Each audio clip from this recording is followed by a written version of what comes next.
Labrys jerks up and looks at Aige's son. At the same instant, Yukiko gasps in surprise. Excuse me, but are you also... Yukiko, can you now tell by looking at Aige's? Yes, I too am a robot. It just occurred to you now? Yeah, what? What? Weren't you with her all this time, Yukiko? How did you not notice something like that? That's just so like, this is so like you. Once again, everyone looks towards Aige's son and Labrys, the non-human sisters. Now that I see them standing together, there's something like family resemblance. Maybe I've been wrong this whole time. If Labrys is Aige's son's older sister, then should I be calling her Labrys' son? Well, I guess that doesn't matter. My mission to retrieve you has brought me here. My colleagues are waiting for you. Are they gonna lock me up again? Well, considering all I did, of course they will. Labrys' expression darkens. I haven't thought about it, but if Labrys and Aige's son are treated as weapons, no surprise there could be measures to keep them in check. But Labrys shouldn't have just accepted. If she truly is going to be locked up, I make up my mind and wait for what Aige's son has to say next, but she smiles. We'll discuss that later. Right now, there is an important task you must carry out. I gotta do this, huh? Aige's son points to the shadow, reminds still while we've been talking. Labrys looks at the shadow, then turns away and casts her gaze down on the ground again. I see, so now I'm going to have to act. Okay. We're all right here with you.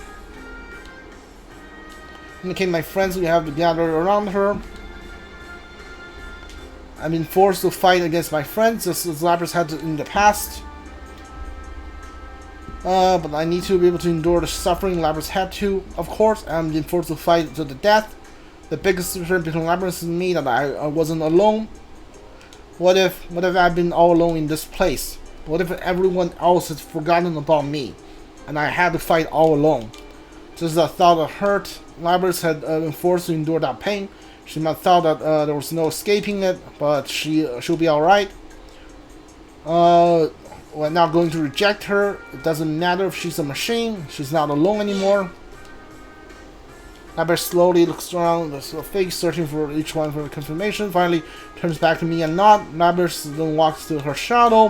When she walks, it no longer seems to be bounded by her fear. She then looks down at herself.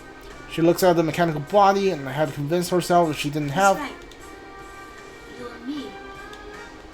Labrys and her shadows turn to face another and stare into each other's eyes. She cannot avoid looking at the shadow now. The way I was on the inside, screaming to be understood. The pain wanting to be known. You were all I couldn't say. You were always inside me. You're me. A machine with a heart.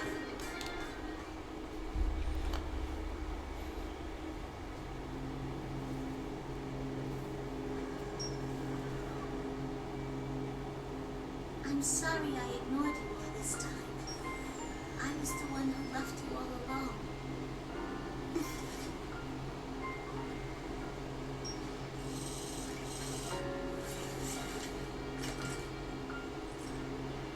No. You are me, after all.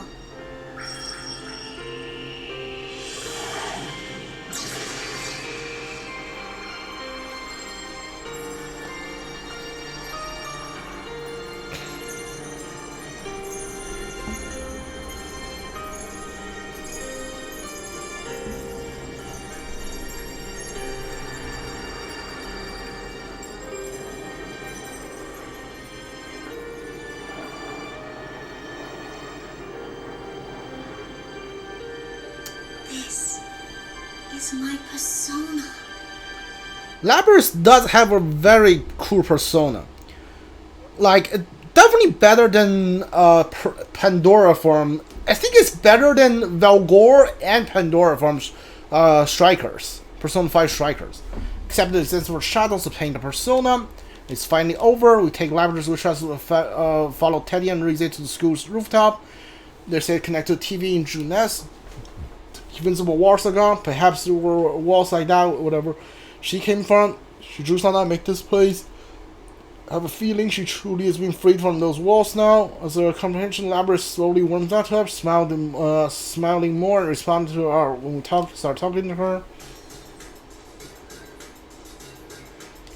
When we reach the rooftop, we're surprised to see the TV world has regained the studio-like appearance that we were accustomed to. However, there are two unfamiliar faces waiting us. Sora-san, Akihiko-san. The people have overwhelming tense presence. Thankfully, they don't seem to be enemies. The moment we see them, we tense up. But after Age-san calls them recognition, we learn that they are her friends. Labrys' handler. Bodysuit like something out of a movie, with a fur coat on top. The look doesn't really work, but her name immediately reminds me something. The Kyuju group, she has the same name. She must be quite an influential person. The research organization, the Bob Labrys and Agi-san must belong to her. Sorry for all this trouble. The man with dry cake appears to be quite comfortable with Mitsuru-san and Agi-san. He must have helped them fight Shadow for some time. Is there some reason why people Shadow Extermination Squad have dressed crazy people? So, what's going to happen to Labrys now? Before we fully introduce another, Yusuke asked Mitsuru-san, I've been wondering myself. I know of us, only us have been worried about this, waiting for a good moment to bring that up. Even Yusuke seemed to have realized how lying his question is. He shrinks back sheepishly, but regards to have asked the question. I know why Yusuke worried, but why does he keep stepping into the limelight like this? Well, if he's already stepped on it, we might as well wait for smoke to clear and see what their answers are. You deserve to know. We were thinking of sealing her away again. They were thinking, did something change their mind? Mitsuru turns to Labrys. There's a smile on her face, but she smiles for the reason we hope she But our is. report from Igus says that thanks to you, Labrys has acquired a persona. She's hardly a rogue test unit anymore. Besides, she has a heart. We would never treat anyone with a heart so poorly. Yeah, we did it! Thank goodness. I'm so happy for you, Labrys. My friend towards the excitement. Labrys looks around herself, bewildered before saying anything. Even though we only know her for a very short time, we already came to accept her as our friend. Mitsuru's words came as a great relief. I've been worried that she might lock me up again. Good job, guys. Let me say thanks. He speaks without any hint of concern, but I touch a gratitude in Akihiko's eyes. He certainly looks, how can I put it, bold. He must be an honest and right person. I guess you call him, there's a distinct brushiness to him. There's no way that people so considerate could neglect the goodness of Labrys' heart. The Labrys can't believe everything she's hearing. She turns from Akihiko's back to Mitsuru. You're not gonna lock me up again? No fooling. We only seal away objects. If I did that to you, knowing you have a heart, I'd be no different from the Kirijo Corporation of old. Labrys, you've been blessed with good friends. Labrys looks stunned for a moment when then crunching her face and about to cry. Her face lights up with a brilliant smile. You could think anyone capable of making these expressions was just a machine. I found myself almost moved to tears as well. We're just about to leap forward to congratulate Labrys once again when Labrys' head drops suddenly like a puppet whose string has been severed.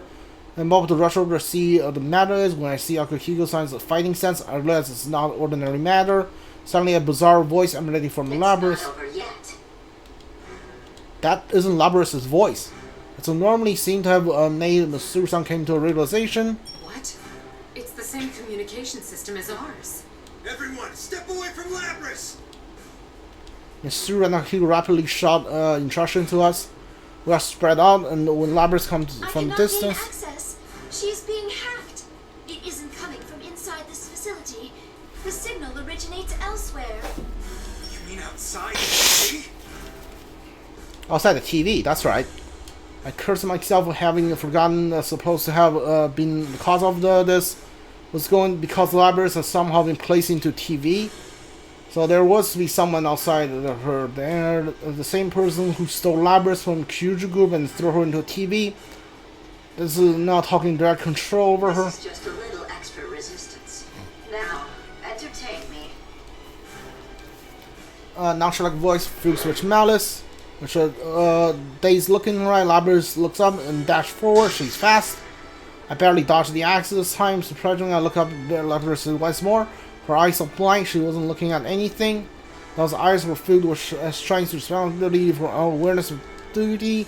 Her face had been filled with sorrow over painful past. I smiled when she did find a real friendship the first time in her life. However, if she has stolen those things from Labrys, then I'll save her. You'll save her no matter what you try. Is you fighting Labrys now, or what's happening?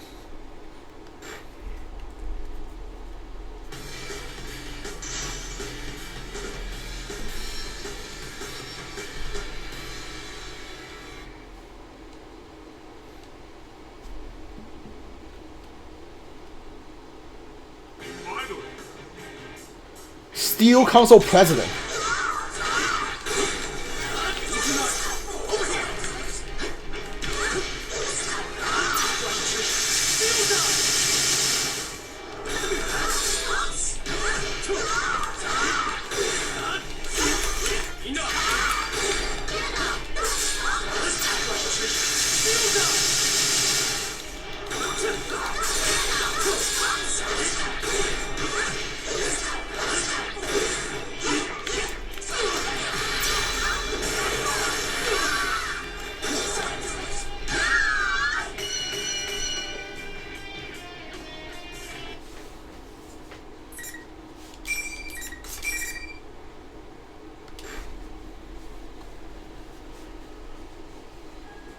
She was quite easily defeated.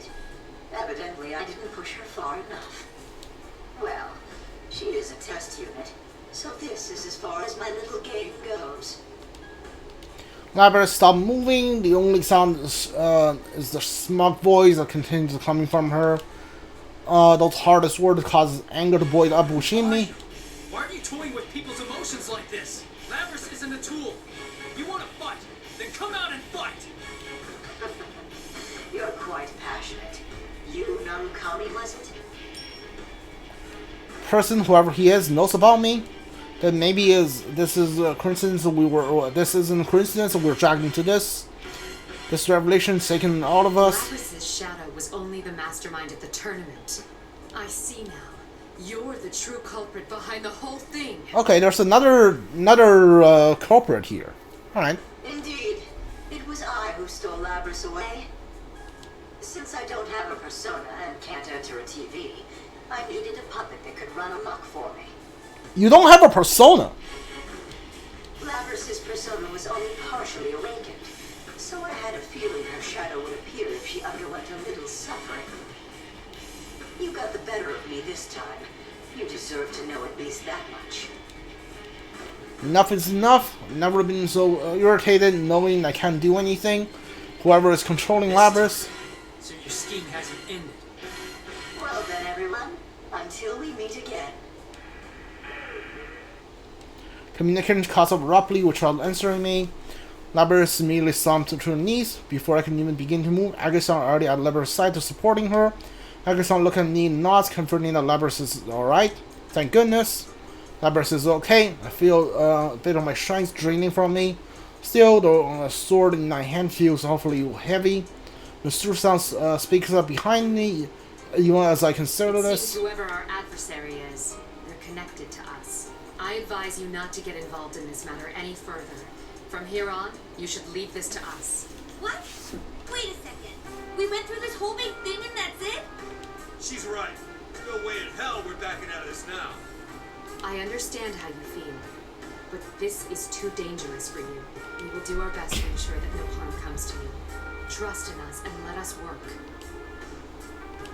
My friend Bristol and Masuru's proposal. After that, we came this far.